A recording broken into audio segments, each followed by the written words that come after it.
Assalamualaikum warahmatullahi wabarakatuh. Sebelumnya perkenalkan nama saya Siti Rofiko, NIM 20063110013. Di sini saya akan menjelaskan mengenai 12 prinsip dasar animasi untuk memenuhi mata pelajaran tugas teknik animasi. 12 prinsip dasar animasi di sini dirumuskan oleh dua tokoh, yaitu Frank Thomas dan Ollie Johnston. 12 prinsip dasar animasi di sini sangat penting untuk seorang animator karena kemampuan mengcapture momentum ke dalam runtutan gambar sehingga seolah-olah menjadi bergerak atau hidup. Animator harus lebih memiliki kepekaan gerak daripada hanya sekedar kemampuan menggambar. Gambar yang bagus akan percuma tanpa didukung kemampuan yang menghidupkan. Berikut ini ada 12 prinsip dasar animasi. Yang pertama ada solid drawing. Nah, solid drawing di sini menggambar sebagai dasar utama animasi, memegang peranan yang signifikan dalam menentukan baik proses maupun hasil sebuah animasi, terutama animasi klasik. Seorang animator harus memiliki kepekaan terhadap anatomi, komposisi, berat, keseimbangan, pencahayaan, dan sebagainya, yang dapat dilatih melalui serangkaian observasi dan pengamatan, di mana dalam observasi itu salah satu yang harus dilakukan adalah menggambar. Meskipun kini peran gambar yang dihasilkan sketsa manual sudah bisa digantikan oleh komputer, tetapi dengan pemahaman dasar dari prinsip menggambar akan menghasilkan animasi yang lebih peka. Kemudian prinsip dasar yang kedua ada timing dan spacing. Graham Netwick atau seorang animator Disney pernah berkata, animasi adalah tentang timing dan spacing. Timing adalah tentang menentukan waktu kapan sebuah gerakan harus dilakukan, sementara spacing di sini adalah tentang menentukan percepatan dan perlambatan dari bermacam-macam jenis gerak. Contoh timing yaitu menentukan pada detik keberapa sebuah bola yang meluncur kemudian menghantam kaca jendela. Contoh spacing di sini menentukan kepadatan gambar yang pada animasi akan berpengaruh pada kecepatan gerak ketika bola itu sebelum menghantam kaca, tepat menghantam kaca, sesudahnya, atau misal ketika bola itu mulai jatuh ke lantai. Spacing atau pengaturan kepadatan gambar di sini akan mempengaruhi kecepatan gerak bola, percepatan dan perlambatannya, sehingga membuat sebuah gerak lebih realistis. Kemudian, prinsip dasar yang ketiga di sini ada squelch and stretch. Squelch and stretch di sini adalah upaya penambahan efek lentur atau plastis pada objek atau figur seolah-olah memuai atau menyusut, sehingga memberikan efek gerak yang lebih hidup. Penerapan squelch and stretch pada figur atau benda hidup, misal manusia, binatang, kreatur, akan memberikan enhancement sekaligus efek dinamis terhadap gerakan atau action tertentu. Sementara pada benda mati, misal gelas, meja, botol, penerapan squelch and stretch akan membuat mereka benda-benda mati tersebut tampak seperti benda hidup. Contoh pada benda mati di sini, ketika sebuah bola dilemparkan, pada saat bola menyentuh tanah, maka dibuat seolah-olah bola yang semula bentuknya bulat sempurna menjadi sedikit lonjong, horizontal, meskipun nyatanya keadaan bola tidak selalu demikian. Hal ini memberikan efek pergerakan yang lebih dinamis dan hidup. Kemudian contoh pada benda hidupnya di sini, yaitu sinergi bicep dan tricep pada manusia. Pada saat lengan ditarik, seperti gerakan mengangkat barbel, maka akan terjadi kontraksi pada otot bicep sehingga nampak memuai. Hal inilah yang disebut squelch pada animasi, sedangkan stretch nampak ketika dilakukan gerakan sebaliknya, seperti gerakan menurunkan lengan. Bicep akan nampak menyusut. Kemudian anticipation. Anticipation di sini merupakan prinsip dasar animasi yang keempat. Anticipation di sini boleh juga dianggap sebagai persiapan atau awalan gerak atau ancang-ancang. Seseorang yang bangkit dari duduk harus membungkukkan dadanya terlebih dahulu sebelum benar-benar berdiri. Pada gerakan memukul, sebelum tangan maju harus ada gerakan mundur dulu dan sejenisnya. Kemudian untuk prinsip dasar yang kelima yaitu ada show in and show out. Sama seperti speaking yang berbicara tentang akselerasi dan deselerasi, slow in and slow out menegaskan kembali bahwa setiap gerakan memiliki percepatan dan pelambatan yang berbeda-beda.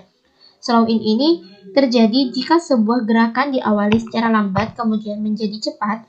Slow out terjadi jika sebuah gerakan yang relatif cepat kemudian menjadi lambat. Contoh, dalam gerakan misalnya mengambil gelas, tangan akan memiliki kecepatan yang berbeda ketika sedang akan menjamah gelas dengan ketika sudah menyentuhnya. Ketika tangan masih jauh dari gelas, tangan akan bergerak relatif cepat. Sedangkan ketika tangan sudah mendekati gelas, maka secara refleks, tangan akan menurunkan kecepatannya atau terjadi perlambatan. Dalam konteks ini akan disebut dengan slow out. Kemudian pada prinsip dasar yang keenam yaitu ada ARCS. Dalam animasi sistem pergerakan tubuh pada manusia, binatang atau makhluk hidup lainnya bergerak mengikuti pola atau jalur maya yang disebut ARCS. Hal ini memungkinkan mereka bergerak secara smooth dan lebih realistik karena pergerakan mereka mengikuti suatu pola yang berbentuk lengkung termasuk lingkaran, elip, atau parabola.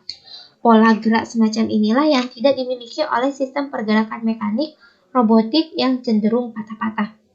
Kemudian yang ketujuh ada secondary action. Secondary action di sini adalah gerakan-gerakan tambahan yang dimaksudkan untuk memperkuat gerakan utama supaya sebuah animasi tampak lebih realistik. Secondary action di sini tidak dimaksudkan untuk menjadi pusat perhatian sehingga mengaburkan atau mengalihkan perhatian dari gerakan utama. Kemunculannya lebih berfungsi memberikan empasis untuk memperkuat gerakan utama. Contoh, ketika seorang sedang berjalan, gerakan utamanya tentu adalah melangkah kaki sebagaimana berjalan seharusnya. Tetapi seorang animator bisa menambahkan secondary action untuk memperkuat kesan hidup pada animasinya. Misalnya, sambil berjalan, seorang figur atau karakter animasi mengayun-ayunkan tangannya atau bersiul-siul. Gerakan mengayun-ayunkan tangan dan bersiul-siul ini ya, secondary action untuk gerakan berjalan. Nah, kemudian untuk prinsip dasar animasi yang ke-8 di sini ada follow through and overlapping action. Follow through di sini adalah tentang bagian tubuh tertentu yang tetap bergerak meskipun seorang telah berhenti bergerak. Misalnya, rambut yang tetap bergerak sesaat setelah berhenti berlari. Kemudian, overlapping action secara mudah bisa dianggap sebagai gerakan saling silang. Maksudnya adalah serangkaian gerakan yang saling mendahului atau overlapping. Pergerakan tangan dan kaki ketika berjalan bisa termasuk di dalamnya. Kemudian pada prinsip dasar yang ke-9 yaitu straight ahead action and pose to pose. Dari sisi research dan pengerjaan ada dua cara yang bisa dilakukan untuk membuat animasi. Yang pertama adalah straight ahead action, yaitu membuat animasi dengan cara seorang animator menggambar satu persatu frame by frame dari awal sampai selesai seorang diri. Teknik ini memiliki kelebihan kualitas gambar yang konsisten karena dikerjakan oleh satu orang saja, tetapi memiliki kekurangan waktu pengerjaan yang lama. Yang kedua adalah pose to pose, yaitu pembuatan animasi oleh seorang animator dengan cara menggambar hanya pada keyframe tertentu saja.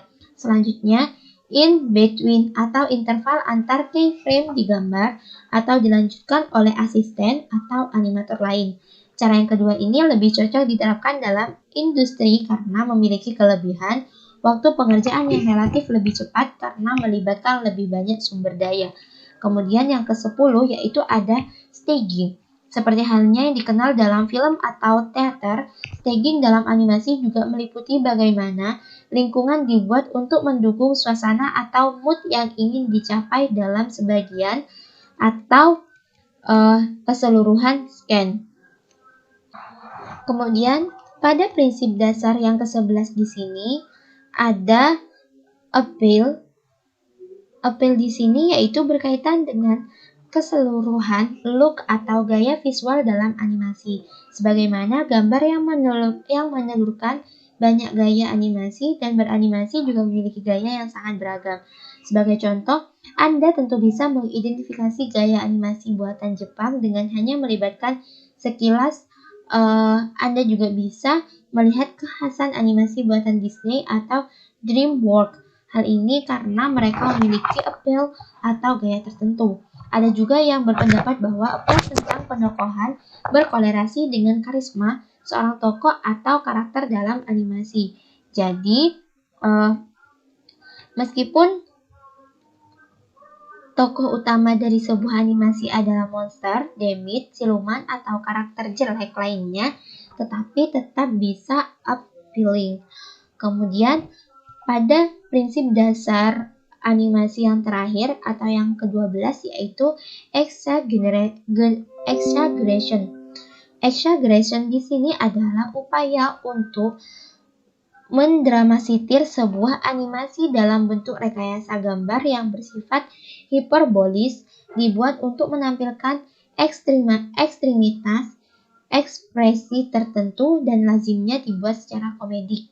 Banyak yang dijumpai di film-film animasi sejenis Tom and Jerry, Donald Duck, Doraemon, dan sebagainya.